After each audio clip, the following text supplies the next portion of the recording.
Este podcast es presentado por Encuentros, un podcast de Movie, la plataforma de cine seleccionado a mano. En cada episodio, una nueva conversación. Gael García Bernal, Dolores Fonsi, Alfredo Castro, Martín Rechtman, Valeria Luiselli y más hablan sobre sus propios métodos y procesos creativos, contando experiencias personales y reflexionando sobre películas y cineastas que han influenciado e inspirado su trabajo. Encuentros es presentado por Movie y La Corriente del Golfo Podcast. Escucha Movie Podcast Encuentros, disponible en tu plataforma de podcast favorita.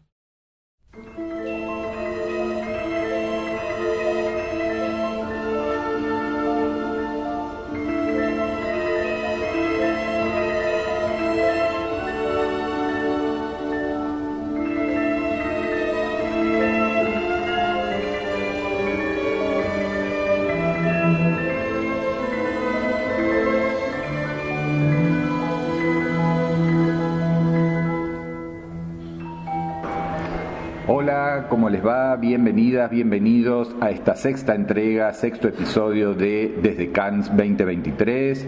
Mi nombre es Diego Valle y aquí estoy acompañado, como siempre, con mi fiel socio y compañero de aventuras canoas, Manu Yáñez. ¿Cómo estás, Manu? ¿Qué tal, Diego? Muy bien, con la energía un poco al límite, con muchas ojeras, cansancio, pero con muchas ganas de compartir contigo casi últimas impresiones, abordar además unas películas que me han interesado bastante y con ganas de transmitir a los oyentes del podcast pues estas impresiones, esta ilusión con la que hemos vivido el festival. Sí, en principio también agradecer a nuestros auspiciantes de Movie y sobre todo a la gente que nos ha comentado en el mismo podcast. Hay respuestas posibles, digamos, y fueron en general muy entusiastas. En redes sociales también, gente que acá nos hemos cruzado en el festival que también lo ha escuchado, así que bueno, como proyecto nuevo, como nueva dupla,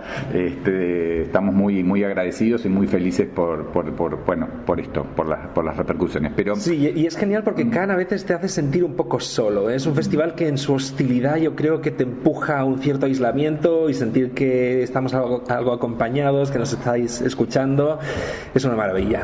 Totalmente. Sí. Y iba a ser el último. La propuesta inicial, la que manejamos durante todo este tiempo, fueron 6 episodios, pero hemos decidido hace un ratito que vamos a hacer una coda, un agregado, un plus, un aditamento, así que mañana sábado, para los que están escuchando esto en viernes, vamos a sacar como una especie de mini balance, impresiones, tendencias que se nos ocurren, marcaron un poco esta 76 edición de Cannes. Pero para este caso, para el sexto episodio, decidimos concentrarnos en una cinematografía que, bueno, no sé cuánto, ¿no? Sacando Estados Unidos y Francia, que son como siempre los dos orígenes de dos potencias que suelen estar muy programadas en Cannes. No es habitual que haya 3 películas de un mismo país, y ocurrió este año con Italia, y con 3 películas de directores de, bueno, diferentes generaciones, diferentes géneros, diferentes orientaciones y búsquedas, pero muy consagrados. Muy consagrados, sí, sobre todo en el caso de Marco Bellocchio y de Nanni Moretti, y una directora que viene pisando muy fuerte y con una carrera muy ascendente como Alba Rohrwacher, ¿no? Sí, Alice Rohrwacher. Alba es la hermana. Es la hermana actriz que vuelve a aparecer en su nueva película, sí, La Quimera, pero sí, podríamos decir que Alice Rohrwacher es prácticamente un invento de Cannes, ¿no? En este caso en el mejor sentido, porque para mí es una gran cineasta, pero es una directora que ha ido construyendo su trayectoria en este festival, ¿no? Sobre todo recuerdo como con Le Meraviglie, que ya ganó el Gran Premio del Jurado, un premio importante, y después con Lazzaro Felice ganó Mejor Guión. Es una directora muy de Cannes, sí. Totalmente. ¿Por cuál te parece arrancar? Elija, porque esto no está guionado, así pues, que podemos... No sé, podríamos, ya que hemos estado hablando de Alice, vayamos con La Quimera, si te parece. Dale, bien. Perfecto. Es la cuarta película de Rohrwacher, aunque tiene algunos cortometrajes, algunas pequeñas incursiones, de hecho una participación en un documental que dirigió junto a Pietro Marcello y otro director que se llamaba Futura, pero esencialmente es su cuarta ficción. Una película que a mí me ha interesado mucho, quizá no me parece su mejor film, pero en mi caso es muy difícil porque Lazzaro Felice lo tengo en un pedestal prácticamente inalcanzable, pero es una película que me ha resultado muy interesante porque me parece un paso adelante, no sé si un paso adelante, pero tengo la sensación que Rohrabacher sigue construyendo camino, sigue probando cosas nuevas en un registro que más o menos conoce, que es ese relato que se situaría en la frontera de lo realista y lo alegórico, en este caso la historia de un personaje, un inglés, o se comenta que es irlandés, que vive o forma parte de una comunidad italiana en la Italia de los 80, dirías tú. Sí, debe ser los 80. Sí, por los autos, no hay referencias, pero sí. Debe ser mucho Fiat 146, sí. Fines de los 70, comienzos de los 80 o algo así. Y son una comunidad donde los hombres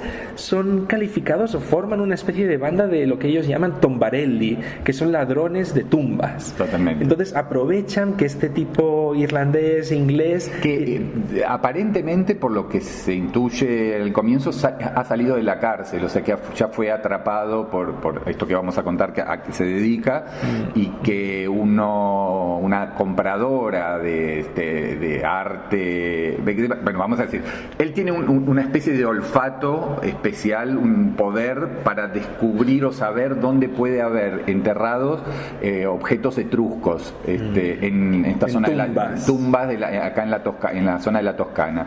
Entonces él, con unos artilugios, una cosa así medio espiritual y energética, sabe indicar dónde deben cavar para encontrar estas tumbas. Que de hecho el aparato que utiliza para encontrarlas se parece mucho al aparato que utilizaba el padre de la niña del sur, de Víctor Erice, para encontrar esos pozos de agua. O sea, ahí hay como una pequeña comunicación mística entre lo de Rohrabacher y lo de Víctor Erice. Pero continúa, perdón. No, y ellos consiguen estos como ofrendas funerarias, y se lo venden en una especie de mercado negro a una compradora en principio bastante misteriosa, porque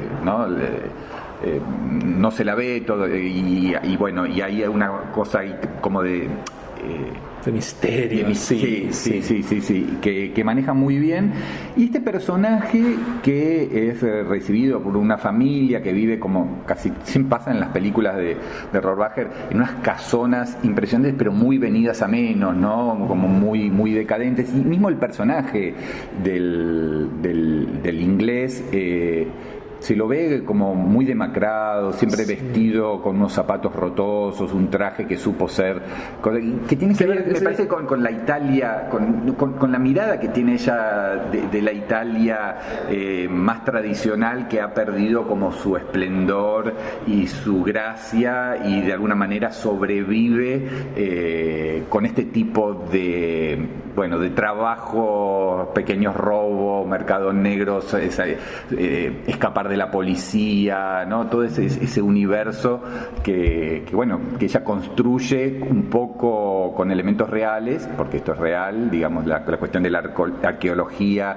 el robo de tumbas y la venta en el mercado negro, y mucho también de cuestión más fabulística, de fábula, y de totalmente. Sí, el personaje de hecho tiene una aura un poco chaplinesca, en el sentido de cómo el personaje de Charlotte iba siempre como vestido con una indumentaria que sobre el papel respondía a la de un gentleman, pero en realidad todo era fallido, ¿no? Este personaje también supuestamente tiene una aura no solo de gentleman, como casi de Casanova, parece un tipo atractivo, ¿no?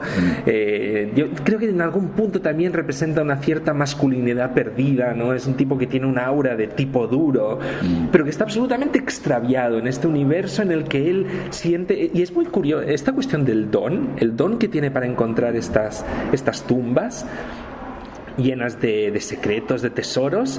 En principio parece que a lo largo del film se va revelando que al final da pie o da rienda suelta a la avaricia de estos personajes, que esencialmente lo quiere, saquean estas tumbas para después comerciar con esos objetos. Sí, hay un personaje que es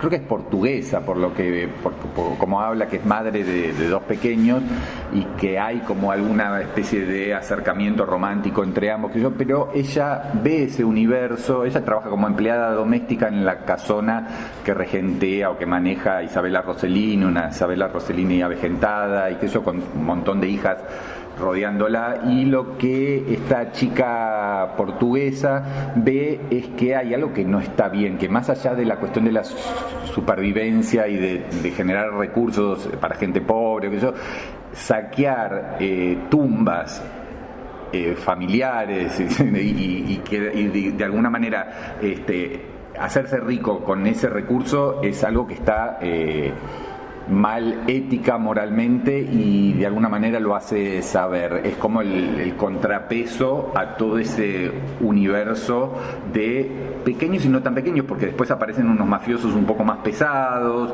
y después vamos descubriendo que esta compradora trabaja con millonarios y con museos, o sea, como que le va agregando capas y esto es un gran negocio. Claro, lo que estaba comentando es este personaje parece que forma parte de una cultura decadente que se ha entregado al mercantilismo, ¿no? a los intereses monetarios del capitalismo, pero en paralelo también desde el principio se apunta a la idea, porque lo comenta uno de sus compañeros, que este don que tiene es algo místico, que responde como a lo que ellos definen como una búsqueda de una puerta a la otra vida, ¿no? Como a una especie de más allá. Por lo tanto, hay esa ambivalencia entre cuál es el verdadero interés de este tipo, ¿no? ¿Quiere enriquecerse o siente un interés, una atracción por estos elementos culturales? Y en paralelo a esta cuestión está el hecho de que él también en sus sueños, porque vamos viendo los sueños que él va teniendo a lo largo del film, se le va apareciendo una y otra vez una chica que es hija del personaje de Isabella Rossellini, a la que algunos personajes comentan que podría estar muerta, pero no queda nada claro. Pero él tiene unos sueños, y por cierto, la actriz que la interpreta es la protagonista de Corpo Celeste, la primera película de Alice Rohrwacher. En aquella película era una niña, aquí ya es una adolescente, y es como que él también fuese persiguiendo una especie de amor o una especie de utopía romántica o de reencuentro con algo espiritual, con lo cual ahí hay una ambivalencia que también está muy bien trabajada. La película tiene para mí varios grandes momentos, es bastante irregular el film, pero tiene varios grandes momentos. Dos de los más grandes para mí es cuando aparece una especie de trovador que canta unas canciones en las que de manera un poco metalingüística se va explicando la propia película. Y en la primera canción del trovador, el trovador hace alusión a que esto que hacen los Tombarelli tiene como dos posibles lecturas. Una que respondería a la idea de la realización de una especie de sueño colectivo y marginal, que tendría que ver con la idea de la búsqueda del tesoro, y otro que sería justamente esa idea de la entrega al mercantilismo y a la avaricia, ¿no? Entonces el film va dialogando con esas dos posibilidades de una manera, yo creo, muy muy rica y bastante misteriosa, ¿eh? Sí. Aunque, como has apuntado muy bien, el personaje de la chica, con la que hay un pequeño affair romántico, va a ser la que de alguna manera desvela al espectador la parte más inmoral, ¿no?, de lo que hacen estos Tombarelli. Sí, Josh O'Connor es el protagonista y está esta chica portuguesa y esta mezcla se habla en inglés y se habla en italiano y tiene que ver un poco también con el universo de Rohrwacher en cuanto a que es una directora que le gusta saltar de registros, de tonos, a veces casi de una escena a otra, trabajar flashback, trabajar casi siempre en fílmico, pero a veces en un Super 8 o en un 16 sobre un 35. Sí, cambia el formato de pantalla, tenemos los ángulos redondeados y después no, y después la pantalla más estrecha y después más amplia, más ancha.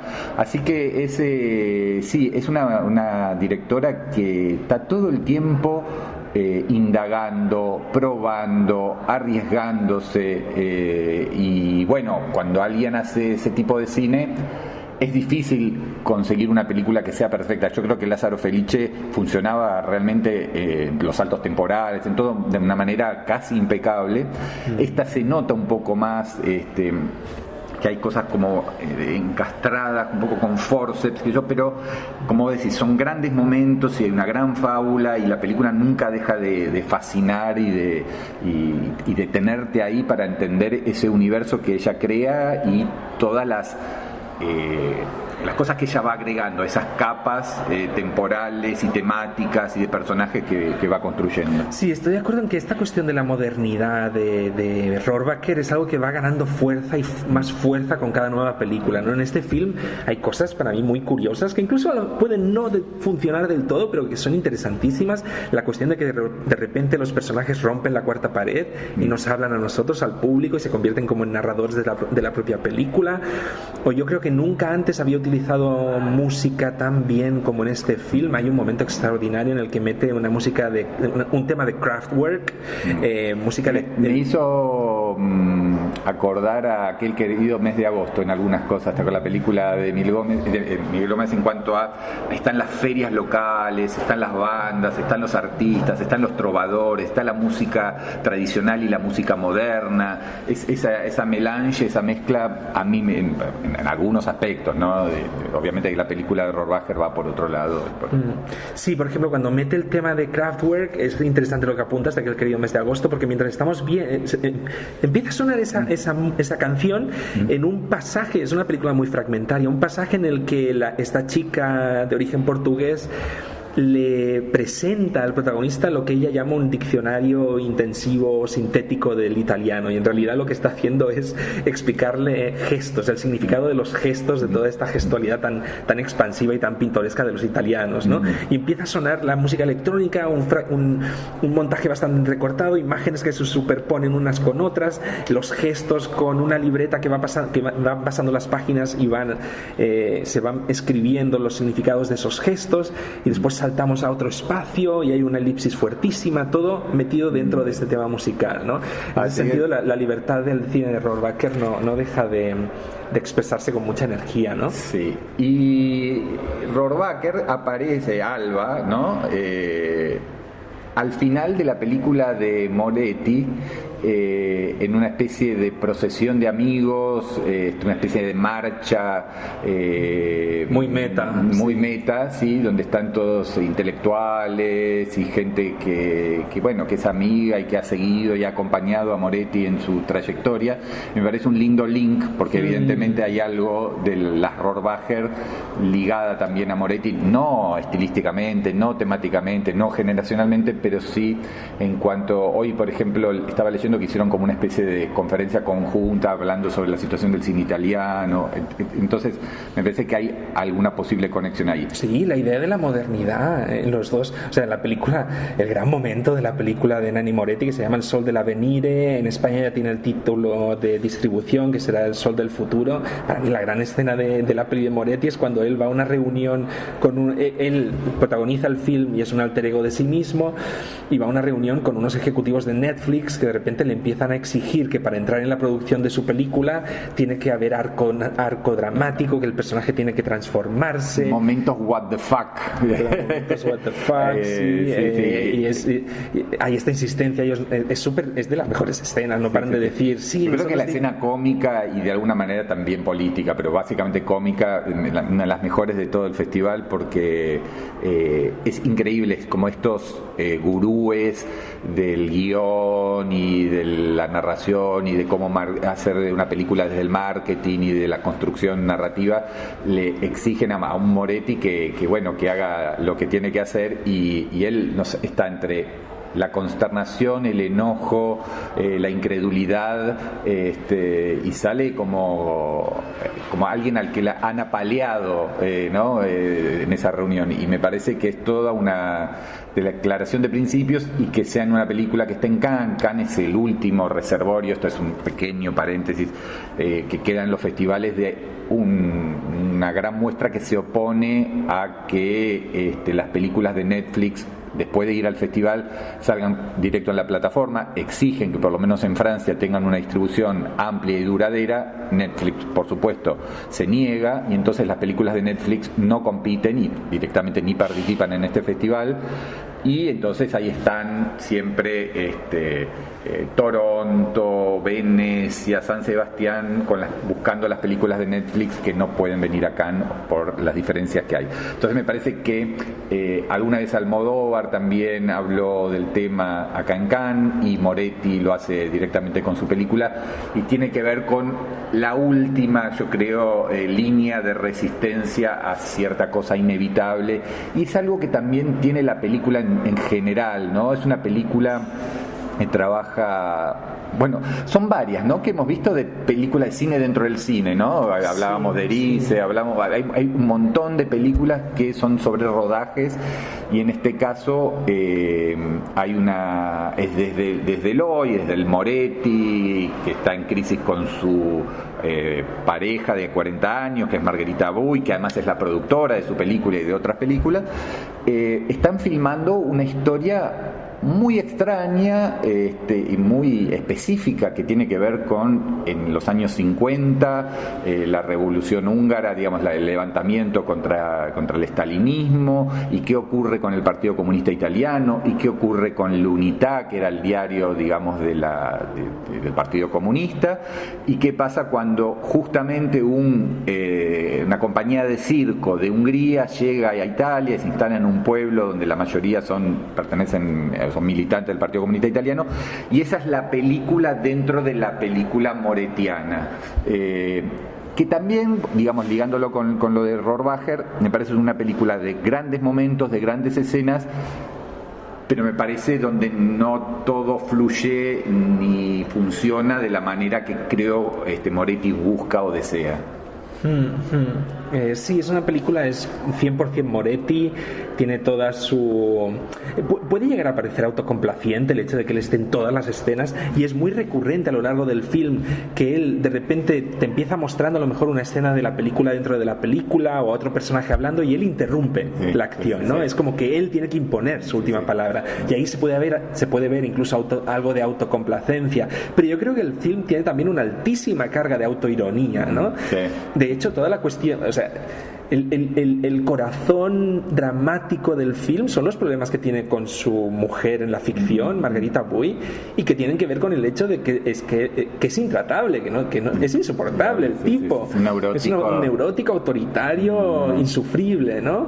Y claramente es él. Además, he tenido la suerte de poder entrevistarle, y él me decía, si lo que me preguntas es si yo soy el personaje protagonista del film, te puedo decir que no he estado 40 años con una misma mujer, que no escribo mis guiones mientras nado en la piscina, que es también otra gran escena de la peli, pero todo el resto soy yo, ¿no? Por lo tanto es 100% Moretti. Sí, es de alguna manera, con los años y con todo lo que ha pasado, un regreso de Moretti a un estilo de cine que se asemeja un poco más a esa cosa de diario, ¿no? O de cosas de viñetas, de autorreferencias, que trabajó en Paloma de la Rosa, o en April, o en el mismo Encaro Diario. Digo porque las últimas películas eran quizás melodramas familiares un poco más clásicos y más profundos en algún sentido, y acá creo que vuelve a permitirse el delirio, el absurdo, el bailar, que baila realmente muy mal, y creo que con los años baila y cae peor, pero hay algo también de autoparodiarse y de permitirse mostrarse con sus momentos también patéticos, ¿no? Sí que es verdad que últimamente parecía estar tendiendo más hacia el drama, pero yo creo que, por ejemplo, una película como Mía Madre, donde es verdad que estaba todo el drama de la muerte de la madre, pero al mismo tiempo también estaba la comedia del personaje de John Turturro, y también había un rodaje dentro del film. En ese sentido yo la veo no tan lejana a Mía Madre, quizás más radical en la manera en lo fragmentaria que es, ¿no? Hay un momento también, por ejemplo, otra cosa que vemos son los sueños del propio Moretti, y a veces él mismo aparece en su propio sueño, ¿no? Una mezcla de sueño y de recuerdo, y hay un momento en el que él recuerda en principio el inicio de su affair con su esposa, y están dentro del cine, y lo que ven en la pantalla es una escena de la Dolce Vita de Fellini. Para mí lo interesante es que quizá el referente esencial del film para mí no es tanto Fellini, no es tanto la Dolce Vita, como seguramente 8,5 de Fellini, ¿no? Esa idea del cineasta que vuelca sobre la pantalla todas sus neurosis, toda su personalidad. La otra gran referencia es Lola de Jacques Demy, que incluso en un momento él dice que se reúne con su hija y con su esposa a verla, y llega un momento en el que todos están haciendo otras cosas, claro, y lo dejan solo y se va a comer helado a la habitación. Pero él explica que es un ritual que hace antes de empezar cada nueva película, ¿no? Ver con su esposa y con su hija Lola de Jacques Demy, ¿no? Es muy emocionante. Hablabas de resistencia, estoy totalmente de acuerdo contigo. Es un film resistencia, a mí me gusta mucho la película de Moretti. No solo como de resistencia ante ciertas corrientes narrativas del cine contemporáneo, sino yo creo también una resistencia anímica ante el desánimo, ante... Sí, a veces un poquito obvio, ¿no? Las referencias, a veces explica demasiado Moretti, para mi gusto, ¿no? Hay una referencia a Kieslowski, hay una referencia con respeto pero distanciándose de Cassavetes, a Chaplin, pero por ejemplo hay una escena en la que él interrumpe un rodaje de un director joven que es producido también por Margarita Buy, por su esposa, y él habla de la cuestión ética en cuanto a cómo filmar lo que va a ser una ejecución, y se enoja y impide que... Es gracioso en una primera instancia, pero después se torna un poquito subrayado. Por ejemplo, a mí toda la cita a la película, esa película corta sobre un asesinato de Kieslowski, me parece ejemplar, en el sentido de que normalmente cuando en el ámbito de la No matarás es en Argentina. Te hago la traducción. En España también es no matarás. En realidad he dicho el título en italiano, he hecho la traducción española del título en italiano que se comenta en la peli, ¿no? Pero normalmente cuando se hacen estas citas por parte de los cineastas cinéfilos, buscan ser como más disimuladas. En este caso él relata en detalle la escena del asesinato en No matarás, y lo mucho que dura. Me parece un modo como valiente de recuperar la memoria cinéfila, la memoria del cine, sí. Incluso me gusta más que lo que hace Víctor Erice en Cerrar los ojos, que me parece una mejor peli, pero esa idea de meter ese flipbook, ¿no? Donde al pasar las páginas ves la llegada del tren a la ciudad. Ese me parece una cita más típica, ¿no? del director cinéfilo. En cambio Moretti se sienta delante de la cámara en primer plano a describir toda la escena del film de Kieslowski, ¿no? Sí, es una peli de resistencia. Totalmente. Estoy a tope con Moretti. Totalmente. Sí. Y de alguna manera una recuperación de algunas cuestiones que abordó en otros momentos de su vida. Y la que a mí más me gustó de las tres, no es tu caso, pero... Sí, las tres me gustan mucho, las pongo al mismo nivel.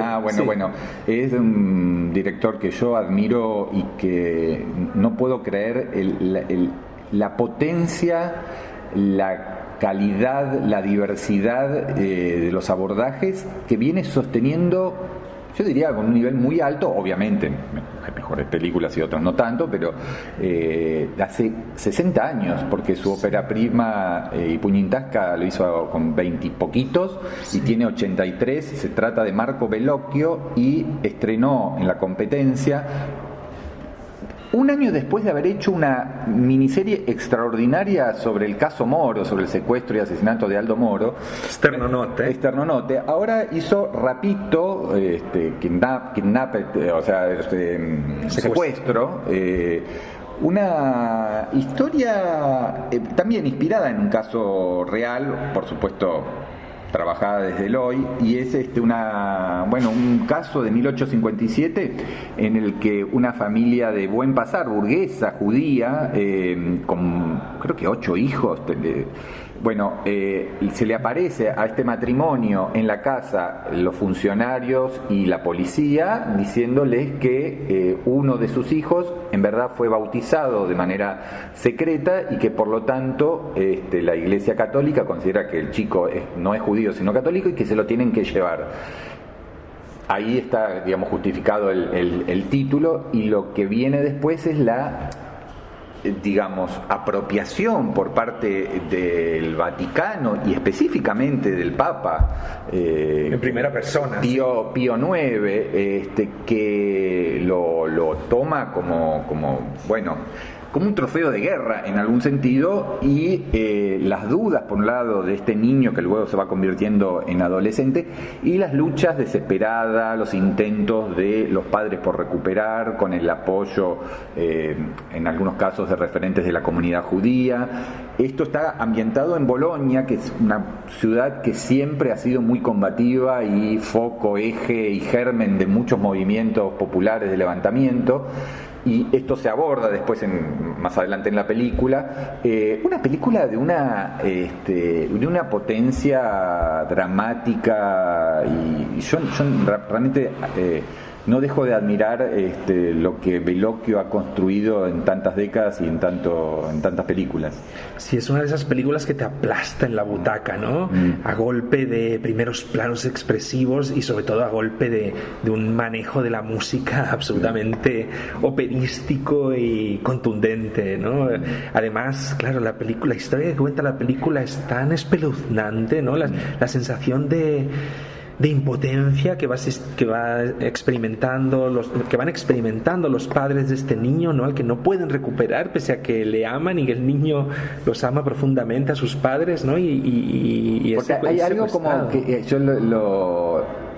hace el paralelismo con cierta corrección política actual, porque no, o sea, se lo roban, se lo apropian, lo secuestran, pero hay como un trasfondo de cierta cosa como que reciben, igual el Papa los maltrata, ¿no?, a los líderes de la comunidad judía, pero también dejan que ellos los visiten, ¿no?, visiten al niño, y el niño cuando empieza, de alguna manera, eso está también muy bien contado, cuando empieza a amigarse con su nuevo lugar, a aprender los rezos, a hacerse amigo de los otros chicos que también están en unas situaciones similares, aparece por ahí la madre, y para el pibe, para el niño, es otra vez angustiarse, querer volver, y esa tensión, esa contradicción permanente del chico tironeado entre dos opuestos, es desgarrador realmente. Sí, es una situación muy perversa, porque en realidad los del Vaticano van aceptando hasta cierto punto la presencia de los padres, porque quieren convencer a los padres también de que se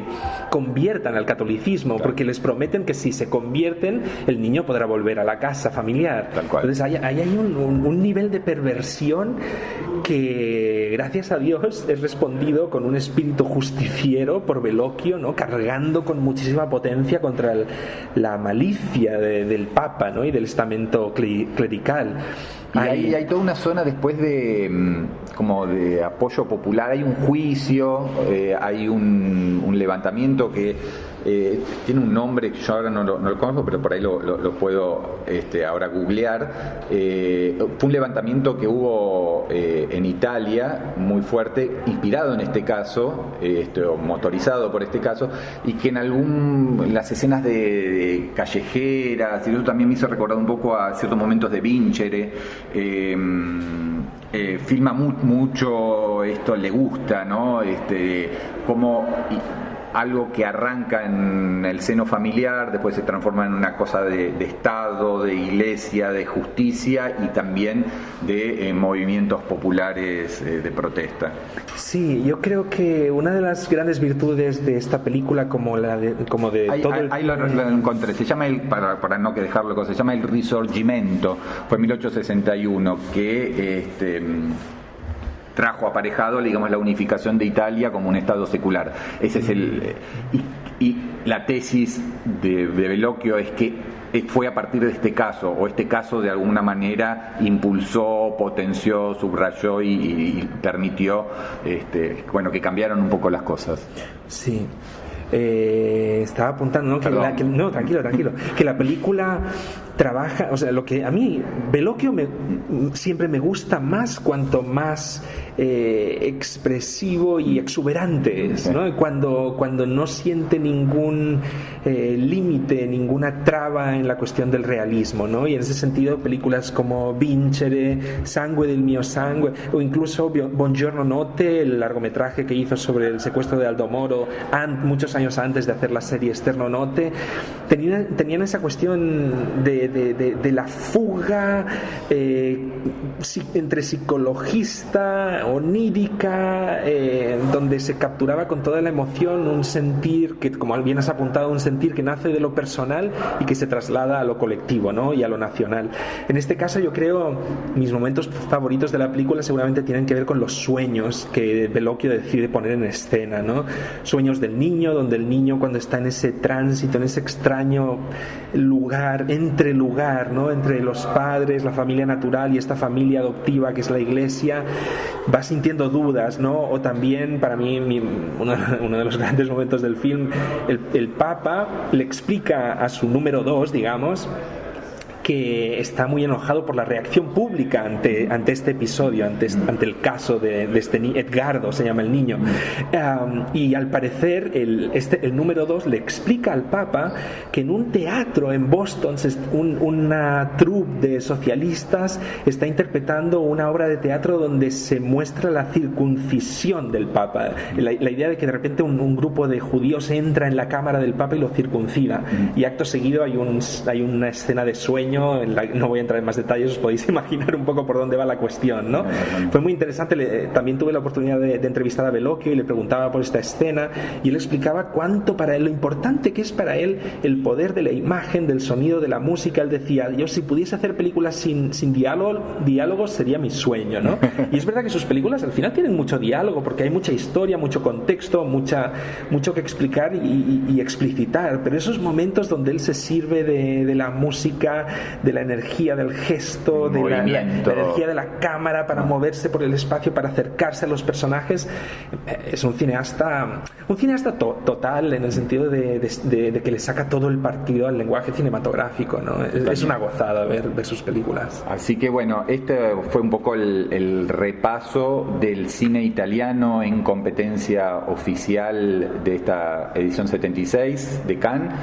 Entonces es Il Sol dell'Avvenire de Nanni Moretti, después hablamos también de La Quimera de Alice Rohrwacher y de Rapito de Marco Bellocchio. Así que bueno, a apuntarlas y a esperar los estrenos, seguramente en principio en festivales y después ya en salas comerciales. En España están compradas las 3 películas, con lo cual en Argentina seguro... creo que no, pero esperemos que lleguen y de alguna manera después siempre circulan. Sí. Así que bueno, gracias y los esperamos en breve con el balance final de esta edición de Cannes. Antes de cerrar, por eso tenemos que agradecer como siempre el apoyo de nuestro patrocinador, la plataforma de streaming global Movie, devota del cine de autor, del tipo de cine que nos gusta en este podcast. Así que nada, lo que ha dicho gracias. Diego, hasta la próxima. Chao, hasta luego.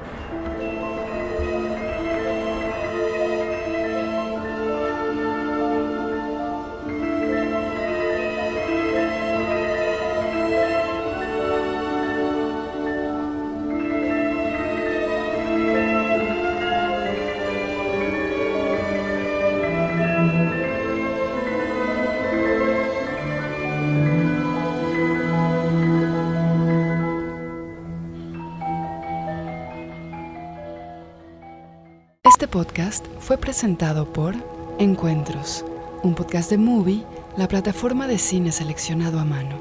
En cada episodio, una nueva conversación.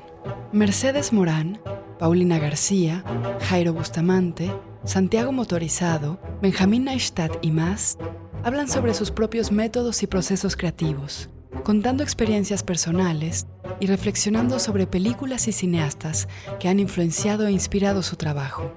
Encuentros es presentado por Movie y La Corriente del Golfo Podcast. Escucha Movie Podcast Encuentros, disponible en tu plataforma de podcast favorita.